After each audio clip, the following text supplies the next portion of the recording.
Situation है वो China में बहुत ही खराब हो चुका है और ये बोला जा रहा है कि लाखों लोगों को इस नए कोविड वेरिएंट का इन्फेक्शन हो रहा है, जिसकी वजह से ये एस्टिमेट किया जा रहा है कि हर दिन 5,000 लोगों का डेथ हो सकता है। और अभी ये जो कोविड का नया वेरिएंट है जिसने चाइना में इतना डेवस्टेशन किया है, वो वेरिएंट ऑलरेडी इंडिया में भी आ चुका है और ऑलरेडी इसके कंफर्म्ड केसेस को इंडिया में भी रिकॉर्ड किया जा चुका है। और अभी ये जो नया कोविड का वेरिएंट आया है उसका इंपैक्ट चाइना के ऊपर क्या पड़ रहा है, रेस्ट ऑफ द वर्ल्ड के ऊपर क्या पड़ेगा इंक्लूडिंग इंडिया, और इसकी वजह से हमारे जो फाइनेंशियल मार्केट्स है वो कितना इंपैक्टेड हो सकते हैं और वो कैसे इंपैक्टेड हो सकते हैं उसको ऑलरेडी हमने कल के वीडियो में डिटेलली डिस्कस किया है। अगर आपने उस वीडियो को नहीं देखा है तो बहुत ही इंपॉर्टेंट वीडियो है इस पूरे प्रेजेंट सिचुएशन को समझने के लिए, और आप चाहे तो जाके उस वीडियो को देख सकते हैं जिसका लिंक यहाँ पर आपको ऊपर कार्ड्स में और नीचे वीडियो के डिस्क्रिप्शन में मिल जाएगा। और अभी ये जो कोविड का रिसर्जेंस हो रहा है जिसकी वजह से पैनिक तो ऑब्वियसली हो रहा है, और हमारा स्टॉक मार्केट का क्या है वो तो शॉर्ट टर्म में पैनिक, ग्रीड और फियर के ऊपर ही चलता है। अगर मार्केट में ग्रीड बहुत ज्यादा है तो मार्केट ऊपर भागने लगता है और वही फियर या पैनिक का माहौल आता है तो मार्केट गिरने लगता है। एंड ऑफ कोर्स ये सारे शॉर्ट टर्म फैक्टर्स है जो मार्केट के शॉर्ट टर्म डायरेक्शन को डिटरमाइन करते हैं, और वही अगर आप किसी भी कंट्री के स्टॉक मार्केट के लॉन्ग टर्म डायरेक्शन देखेंगे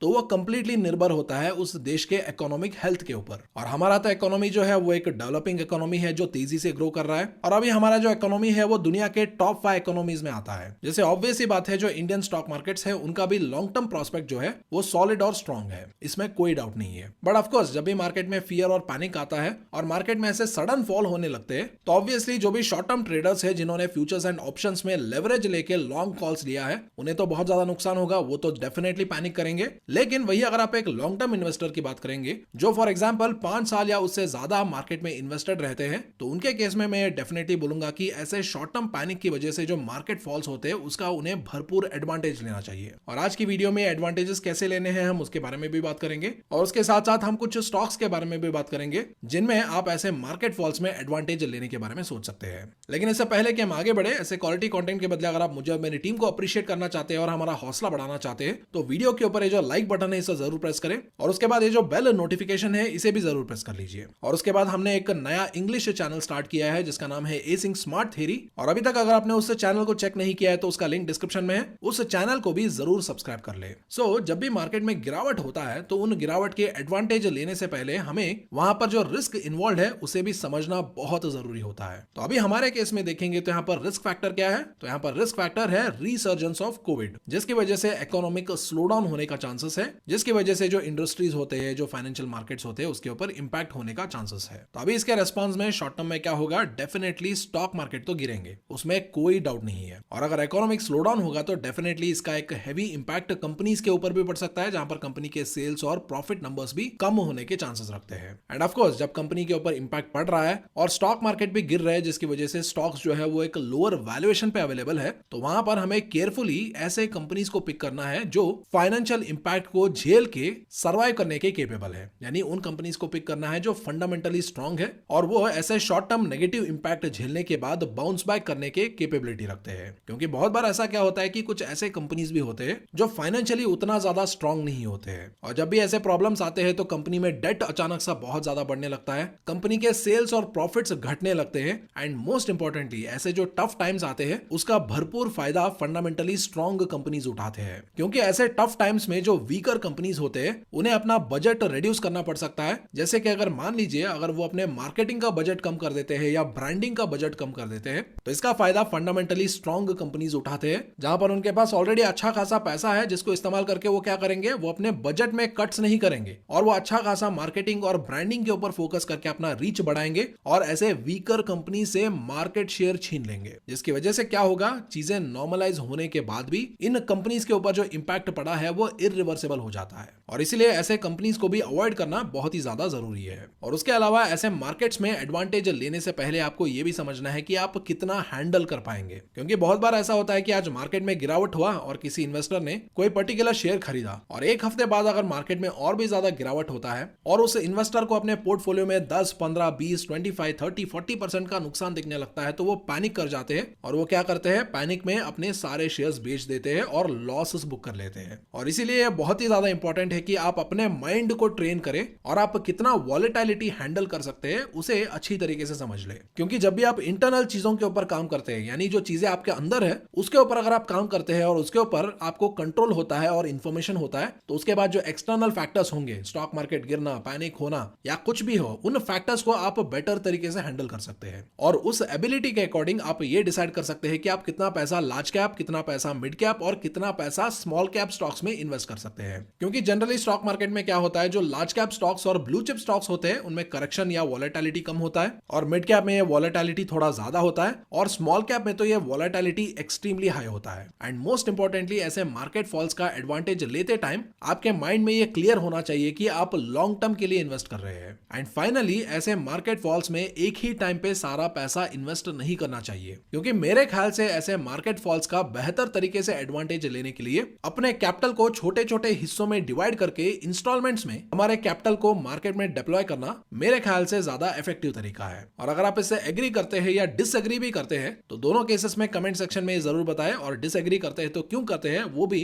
आप कमेंट सेक्शन में खुल के बताएं। तो अभी इसके बाद बात करेंगे कुछ ऐसे स्टॉक्स के एग्जांपल के बारे में जिनमें as a long term investor हम ऐसे मार्केट फॉल्स में एडवांटेज ले सकते हैं। तो सबसे पहले बात करेंगे कुछ सिचुएशनल कंपनीज के बारे में या सेक्टर के बारे में। तो अगर आपने हमारा कल का वीडियो ऑलरेडी देखा है तो वहां पर हमने कुछ ऐसे सेक्टर्स को डिस्कस किया था जो ऐसे टफ टाइम्स में अच्छे परफॉर्म करने के चांसेस रखते हैं, और कुछ ऐसे सेक्टर्स को भी डिस्कस किया था जो ऐसे टफ टाइम्स में बुरे परफॉर्म कर सकते हैं। और उस वीडियो में हमने ये भी बताया था कि अभी इंडिया जो है वो 70 to 80% एपीआई चाइना से इंपोर्ट करता है, यानी जो मेडिसिन बनाने के लिए जो रॉ मटेरियल्स चाहिए जिसको एक्टिव फार्मास्यूटिकल इंग्रेडिएंट्स बुलाया जाता है वो हम 70 to 80% चाइना से इंपोर्ट करते हैं। तो अगर अभी कोविड की वजह से चाइना के ऊपर इंपैक्ट पड़ता है तो ऑब्वियसली क्या होगा, एपीआई मार्केट में डिमांड आएगा और हमारे जो डोमेस्टिक प्लेयर्स हैं उन्हें इस डिमांड का फायदा मिल सकता है। एंड ऑफ कोर्स ये तो बस एक सिचुएशनल एडवांटेज है, लेकिन अगर आप हमारे हेल्थ मिनिस्टर की बात सुनेंगे तो उन्होंने ऑलरेडी अप्रैल 2022 में ये बोला है कि हम जो एपीआई बाहर से इंपोर्ट करते हैं उसे बाय 2024 वो 25% कट करना चाहते हैं, यानी वो डोमेस्टिक प्लेयर्स को एम्पावर करना चाहते हैं ताकि हमारे जो डोमेस्टिक प्लेयर्स है या कंपनीज है वो ज्यादा एपीआई प्रोड्यूस करे, जो हमारे इंडियन कंपनीज को एक तरीके का लॉन्ग टर्म एडवांटेज दे देता है। और इसीलिए हम ऐसे कंडीशन में कुछ ऐसे कंपनीज को ढूंढ सकते हैं जो फार्मा सेक्टर से है और एपीआई बनाने में माहिर है, और कुछ ऐसे कंपनीज को भी ढूंढ सकते हैं जो केमिकल सेक्टर से है जो ऐसे एपीआई इंडस्ट्री को केटर करता है। और ऐसे एक कंपनी का एग्जांपल हो सकता है डिवीज लैबोरेटरीज, और इसके बारे में हमने पहले भी डिस्कस किया है। बहुत ही शानदार कंपनी है, मार्केट लीडर कंपनी है जो एक्टिव फार्मास्यूटिकल इंग्रेडिएंट्स या एपीआई, इंटरमीडिएट्स, न्यूट्रास्यूटिकल इंग्रेडिएंट्स जैसे प्रोडक्ट्स बनाने में माहिर है, जिसका प्रेजेंस मोर देन 95 कंट्रीज में है। और ये कंपनी सिर्फ इंडिया का ही नहीं बल्कि दुनिया का ही one of the leading pharmaceutical companies में से एक है। और इस कंपनी के बारे में अक्सर मीडिया में सौरभ मुखर्जी को आपने बात करते हुए देखा होगा, जो कि मार्सेलस इन्वेस्टमेंट मैनेजर्स के फाउंडर और चीफ इन्वेस्टमेंट ऑफिसर है, जिन्हें इन्वेस्टर कम्युनिटी में बहुत ज्यादा रिस्पेक्ट किया जाता है। उनके पोर्टफोलियो में भी डिवीज लैबोरेटरीज है, और प्रेजेंटली अगर आप देखें तो डिवीज लैबोरेटरीज बुरी तरीके से पिटा हुआ स्टॉक है, जहां पर इस कंपनी के जो रिसेंट हाई प्राइस था वहां से मोर देन 34.78% का करेक्शन हो चुका है। और अगर इस कंपनी में और भी ज्यादा करेक्शन होता है तो और भी बेटर है, क्योंकि यह स्टॉक और भी सस्ते वैल्यूएशन पे अवेलेबल होगा। और कंपनी के अगर आप कुछ फंडामेंटल्स के बारे में बात करें तो इसका रिटर्न ऑन इक्विटी 28.2% है, लास्ट ईयर का सेल्स ग्रोथ 22.6% है, लास्ट ईयर का प्रॉफिट ग्रोथ 40.1% है। कंपनी के ऊपर 3.29 करोड़ का डेट बर्डन है, और उसके कंपैरिजन में कंपनी के पास 3,337 करोड़ के कैश इक्विवेलेंट्स है और 2,970 करोड़ के इन्वेंटरी है, यानी यह कंपनी डेट फ्री होने के साथ साथ बहुत बहुत ज्यादा कैश रिच भी है। और उसके बाद ऐसे सिचुएशन में एक और सेक्टर जिसको कंसिडर किया जा सकता है तो वो सेक्टर हो सकता है केमिकल सेक्टर, और केमिकल सेक्टर में एक मजबूत स्टॉक हो सकता है दीपक नाइट्राइट लिमिटेड। और अगर आप कंपनी का प्राइस चार्ट देखेंगे तो इसके पीक प्राइस के कंपैरिजन में अभी तक इसमें मोर देन 34% का करेक्शन हो चुका है, और ये एक ऐसा स्टॉक है जिसने लास्ट 3 to 4 इयर्स के टाइम पीरियड में अपने इन्वेस्टर्स को मल्टी बैगर रिटर्न्स डिलीवर किया है। और अगर आप कंपनी के फाइनेंशियल्स देखेंगे और इसके बिजनेस प्रोस्पेक्ट देखेंगे तो अभी भी इस कंपनी में बहुत आगे जाने का पोटेंशियल है, क्योंकि फंडामेंटली बहुत ही स्ट्रॉन्ग कंपनी है, और कंपनी का जो कस्टमर बेस है वो बहुत ही ज्यादा स्ट्रॉन्ग है, जहां पर कंपनी के पास मोर देन 1000 कस्टमर्स है अक्रॉस 45 कंट्रीज, जिसमें कुछ नोटेबल नाम है BASF, Biocon, Reliance, Syngenta, Aarti industries, PI industries, Atul,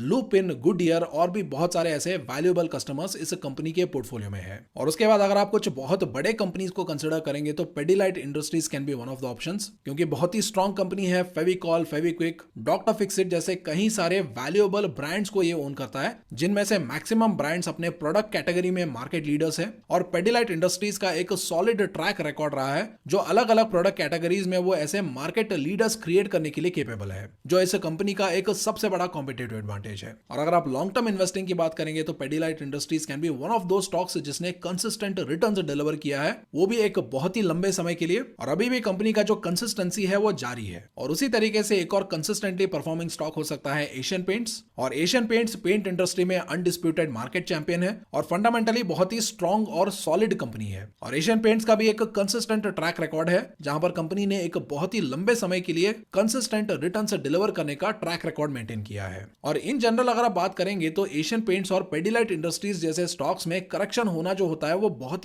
ही मुश्किल होता है। और जब भी ऐसे सडन पैनिक होता है, जैसे अभी कोविड का पैनिक हो रहा है, ऐसे टाइम में ही ऐसे स्टॉक्स में कुछ बड़े बड़े करेक्शन देखने को मिल सकते हैं। और जनरली जो लॉन्ग टर्म इन्वेस्टर्स होते हैं, जो सेफ इन्वेस्टिंग करते हैं, यानी वो बहुत ही सेफ स्टॉक्स में इन्वेस्ट करके अच्छा रिटर्न्स कमाना चाहते हैं, उनके लिए तो ऐसे मार्केट फॉल जो होते हैं वो ब्लेसिंग इन डिस्गाइज होते हैं। क्योंकि ऐसे जो बढ़िया और हाई क्वालिटी के जो कंपनी है या स्टॉक्स है वो कभी कभार ही डिस्काउंट पे अवेलेबल होते हैं और ऐसे मौके बहुत ही कम आते हैं। और इसीलिए अभी ये जो कोविड का पैनिक चल रहा है उसके चलते ऐसे स्टॉक्स में जितना ज्यादा गिरावट होगा वो लॉन्ग टर्म इन्वेस्टर्स के लिए उतना ही ज्यादा अट्रैक्टिव होते जाएंगे। और उसके बाद अगर आप एफएमसीजी की बात करें तो वहां पर हिंदुस्तान यूनिलीवर एक बहुत ही अट्रैक्टिव अपॉर्चुनिटी हो सकता है। सॉलिड कंपनी है, मार्केट लीडर है, कंसिस्टेंट रिटर्न्स का ट्रैक रिकॉर्ड है, एंड मोस्ट इंपॉर्टेंटली ऐसे एस्टैब्लिश्ड कंपनीज में लॉन्ग टर्म इन्वेस्टर्स के लिए रिस्क बहुत ही कम होता है। And on the other hand कुछ ऐसे इन्वेस्टर्स भी होंगे जो ऐसे सेफ्टी के साथ थोड़ा ज्यादा रिटर्न्स एक्सपेक्ट कर सकते हैं, और ऐसे इन्वेस्टर्स डीमार्ट जैसे स्टॉक्स को जाके चेक कर सकते हैं। बहुत ही सॉलिड कंपनी है, अपने आप को रिटेल मार्केट में स्ट्रांगली एस्टैब्लिश किया है, और इनका बिजनेस मॉडल इतना ज्यादा डीप रूटेड और कॉम्पिटेटिव है कि रिलायंस भी इस कंपनी को हिला नहीं पाएगा। और प्रेजेंटली अगर आप देखेंगे तो इस कंपनी का जो प्रेजेंस है वो पूरे इंडिया में नहीं है, बल्कि क्लस्टर के बेसिस पे कुछ ही स्टेट्स और कुछ ही रीजन्स में है। और इसीलिए डीमार्ट जैसे कंपनी के पास ग्रो होने के लिए फ्यूचर में अनलिमिटेड अपॉर्चुनिटीज है, जिसकी वजह से इस कंपनी का जो ग्रोथ प्रोस्पेक्ट है वो अभी भी बहुत ज्यादा स्ट्रॉन्ग है। और उसी तरीके से कुछ और भी कंपनीज है, जैसे कि अडानी विल्मर है, जो एफएमसीजी में एडिएबल ऑयल कैटेगरी में मार्केट लीडर है, और इसका जो ब्रांड प्रेजेंस है वो बहुत ज्यादा स्ट्रॉन्ग है। और इस कंपनी में फ्यूचर वैल्यू प्रोस्पेक्ट्स क्या है उसके बारे में ऑलरेडी हमने एक डिटेल्ड वीडियो में डिस्कस किया है। चैनल पे वो वीडियो ऑलरेडी अपलोडेड है, अगर आप चाहे तो जाके उस वीडियो को देख सकते हैं। और उसके बाद एक और मार्केट लीडर कंपनी है टाइटन कंपनी, जो कि टाटा का कंपनी है, जो प्रेजेंट टाइम में ज्वेलरी मार्केट का अनडिस्प्यूटेड चैंपियन है, जहां पर वो majority of the market share influence करता है। और अभी ये कंपनी आई वेयर कैटेगरी में भी बहुत ज्यादा फोकस कर रहा है, जो फ्यूचर में इस कंपनी के लिए एक बहुत बड़ा सेगमेंट बन सकता है। और टाइटन एक ऐसा क्वालिटी कंपनी है जिसने लॉन्ग टर्म में एक कंसिस्टेंट रिटर्न्स डिलीवर किया है, और अभी भी अगर आप देखेंगे